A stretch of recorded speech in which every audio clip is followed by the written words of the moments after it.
Komentimi përsosur i Kuranit. Gjuzi i 29. Sura e Nuh. Ajetet nga 21 deri te ajeti 25. Qala Nuhu rabbi innahum asawni wattaba'u man lam yazidhu maluhu wa waladuhu illa khasara wa makaru makran kubbara wa qalu la tadharuna alihatahum ولا تذرون ودا ولا سواعا ولا يغوث ويعوق ونسرا وقد أضلوا كثيرا ولا تزد الظالمين إلا ضلالا مما خطيئاتهم أغرقوا فأدخلوا نارا فلم يجدوا لهم من دون الله أنصارا. Nuhu tha: O Zoti im, ata më kundërshtuan mua dhe u dhan pas atyre njerëzve pasuria dhe fëmijët e të cilëve nuk kanë sjellë gjë tjetër veç shkatërimit.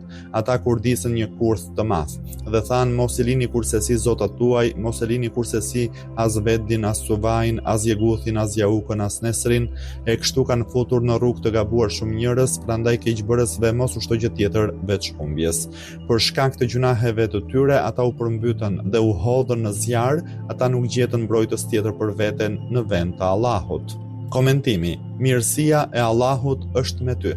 Profeti Nuh, paqja qoftë mbi të, ishte përpjekur për qindra vite për atë popull, por me përjashtim të një grupi shumë të vogël që i besuan atij, kurse të tjerët vazhduan të këmbgulnin në politeizëm, idhujtari dhe vijim nga rruga e drejtë, ai humbi shpresat që ushqente për udhëzimin e tyre dhe u drejtua Allahut me lutje të arsyetuara dhe i kërkoi atij dënimin e këtij populli. Këtë e lexojmë edhe në ajetet në vijim kur profeti Nuh, paqja qoftë mbi të, thotë: O Zoti im, ata më kundërshtuan mua dhe u dhan pas atyre njerëzve pasuria dhe fëmijët e të cilëve nuk kanë sjellë gjë tjetër veç shkatërimit. Ky ajet tregon se populli i profetit Nuh, paqja qoftë mbi të, ishte dhënë shumë pas pasurisë dhe fëmijëve të shumtë që kishin. Ai popull nuk e përdorte pasurinë dhe as fëmijët për të përmirësuar veten e për të ecur në rrugën e drejtë, por jepej pas imoralitetit dhe korrupsionit. Ai popull nuk u shërbente njerëzve dhe as i nënshtrohej krijuesit të tyre, përkundrazi kushtet e mira të jetesës dhe pasuria e madhe u bën shkak i mendjemallësisë, i rebelimit dhe i rënies së tyre. Po të shohim historinë e njerëzimit, mësojmë se shumë prej udhëheqësve të popujve të ndryshëm kanë qenë të kësaj kategorie njerëzish.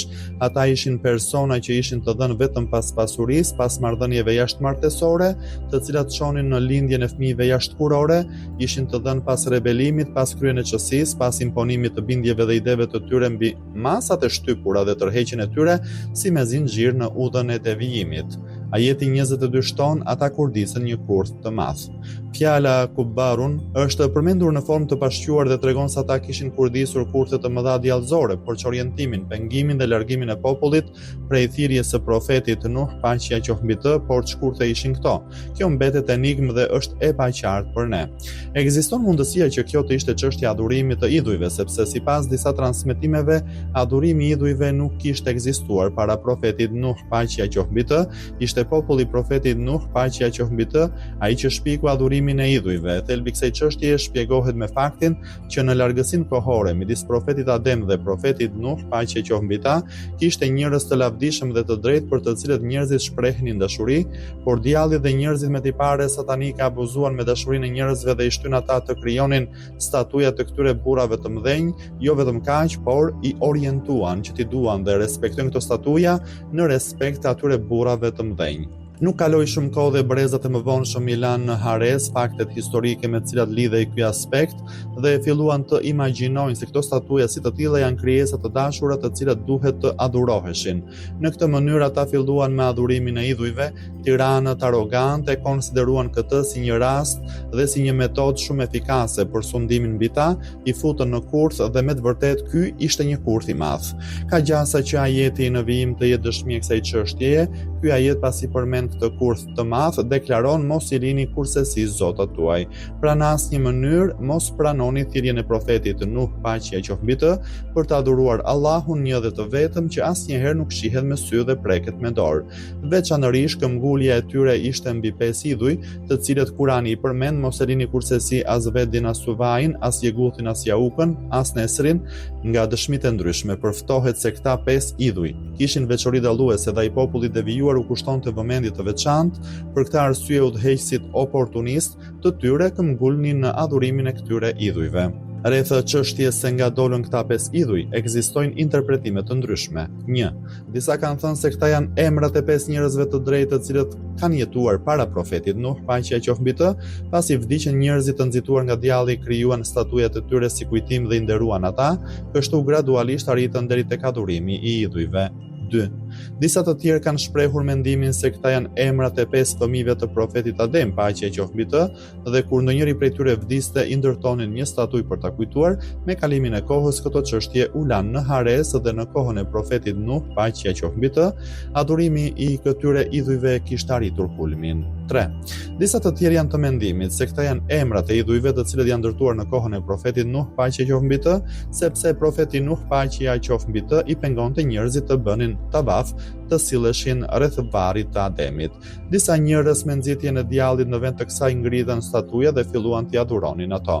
Për çudi, këta 5 idhuj u transferuan tek arabët pagan dhe çdo fis zgjodhi për vete një prej këtyre statujave, megjithse mundësia e transferimit është e vogël. Më e besueshme është se tek arabët pagan u transferuan vetëm emrat e tyre dhe ata ndërtuan statuja të tjera të cilat i quajtën me të njëjtat emra. Disa komentues të Kuranit kanë transmetuar nga Ibn Abbasi se këta 5 idhuj u varrosën gjatë përmbytjes së profetit Nuh, paqja qoftë mbi të. Në periudhën e ignorancës arabe, djalli nxori ato dhe i ftoi njerëzit në adhurimin e tyre. Gjithsesi, mënyra e ndarjes së këtyre idhujve midis fisëve ignorante arabe është çështje diskutimi.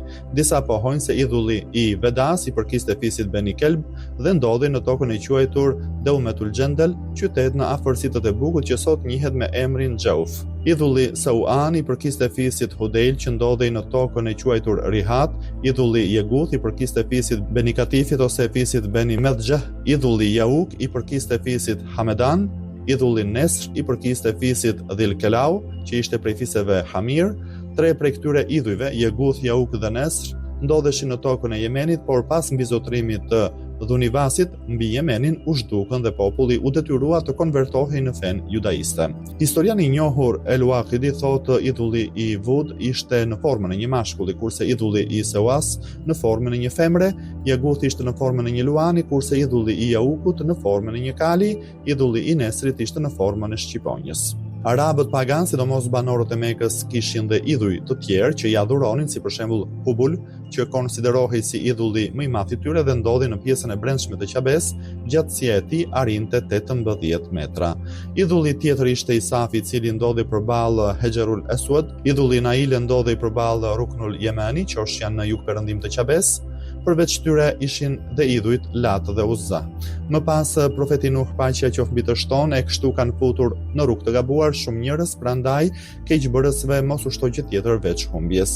Humbja dhe devijimi i keqbërësve dhe shtypësve është shkaku i privimit të tyre nga mëshira e Allahut dhe i fatkeqësive të tjera, siç janë dënimet që ata i merrnin si pasojë e dhunës dhe e ligësisë së tyre.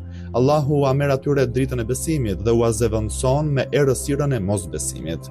Këto dënime ishin efekti i veprimeve të tyre, të cilat i atribuohen Allahut, sepse çdo gjë që bie mbi çdo krijesë është me lejen e tij. Këtu nuk ka asnjë kontradikt lidhur me urtësinë e Zotit dhe çështjes së besimit, politeizmit, udhëzimit dhe devijimit, si dhe me vullnetin e lirë të njeriut.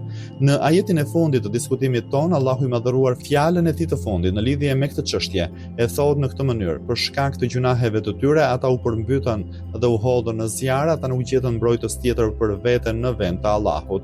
Fundi i ajetit tregon se ata përfunduan në zjarr. Të bën përshtypje fakti se si ndodhi që ata pas ujit menjëherë u futën në zjarr. Ky zjarr është po ai zjarri i varrit në botën e ndërmjetme. Në bazë të dëshmive të ajeteve kuranore, një pjesë e njerëzve pas vdekjes do të dënohen në varr në botën e ndërmjetme, po sipas disa transmetimeve, varri ose është kopsht prej kopshteve të xhenetit ose grop prej gropave të ferrit. Ekziston dhe mundësia që me këtë të synohet zjarri kësaj bote dhe komentimi të jetë kështu. Me urdhrin e Allahut, ata u kapluan nga valët e përmbytjes së zjarrit që i gëlltiti ata.